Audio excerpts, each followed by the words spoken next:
विस्तार से। तो लगातार कुत्तों के आतंक से लोग परेशान हैं। आवारा कुत्तों की तादाद बढ़ रही है, आम जनता परेशान है, लेकिन जिम्मेदार विभाग एक दूसरे पर जिम्मेदारी डालने में लगे हैं। देखिए एक खास रिपोर्ट। ग्वालियर शहर में डॉग बाइट के केस लगातार बढ़ते जा रहे हैं। इन्हीं डॉग्स की समस्या के चलते सिटी सेंटर में देखा खौफ था, जिसने एक आईएएस की पत्नी को काट लिया। इसी तरह के अन्य मामले भी हैं। अगर डॉग बाइट का कोई केस हो जाता है तो ना तो अस्पताल सही तरह से मदद करते हैं और कुत्तों के मालिक और डॉग लवर सामने आ जाते हैं, जिससे समस्या और विकराल होती जा रही है। आम नागरिक इस गंभीर समस्या से परेशान हैं। जगह जगह पर आवारा कुत्तों को मतलब उठाने का, उनको संरक्षण देने का कोई अलग काम नहीं है। वो गलियों में, मोहल्लों में, कॉलोनियों में जाते हैं, बच्चों को, बड़े लोगों को, सबको काटते हैं। और रेबिस के केस भी ग्वालियर के अंदर बहुत बढ़ रहे हैं और अभी कुछ टाइम पहले भी रेबिस के केस बहुत ज्यादा बढ़े हुए थे।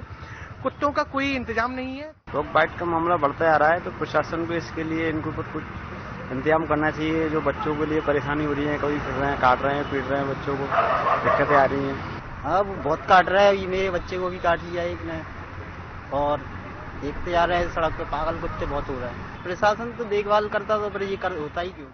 डॉग बाइट के बढ़ते मामलों में डॉक्टर्स का कहना है कि सर्दी के मौसम में बढ़ते डॉग बाइट के केस चिंताजनक हैं। अब तक 1453 लोग डॉग बाइट का शिकार हो गए हैं, लेकिन इससे भी ज्यादा चिंता ये है कि नगर निगम के तैयार न होने की वजह से समस्या और गंभीर होती जा रही है।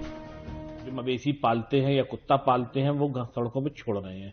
वो इतने वायलेंट हो रहे हैं क्योंकि उनको पहले खाना पीना अच्छा मिलता होगा, अब खाना पीना नहीं मिल पा रहा है, तो वो वायलेंट हो रहे हैं। वायलेंट होने की वजह से वो आम चलते हुए आम रास्ते में काट रहे हैं। हमारे पीएसए विभाग में प्रतिदिन 25 से 30 मरीज आ रहे हैं, जिनको हम एंटी डॉग बाइट जो भी इंजेक्शन होता है बराबर दे रहे हैं। दरअसल साल 2023 में डॉग नसबंदी के लिए नगर निगम के द्वारा 1 करोड़ 20 लाख रुपए का टेंडर उपमन्यु कल्याण समिति के नाम पर जारी हुआ, जिससे 19 जनवरी से 28 फरवरी तक 1900 कुत्तों की नसबंदी की गई, जिसके लिए 15,94,000 का भुगतान हुआ।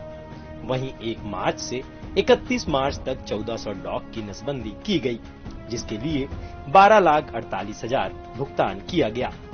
लेकिन अप्रैल माह से जुलाई माह तक के नसबंदी के आयुक्त को संदेह होने की वजह से नसबंदी ऑपरेशन का ब्यौरा मांगा गया, जिसमें गड़बड़ी सामने आई।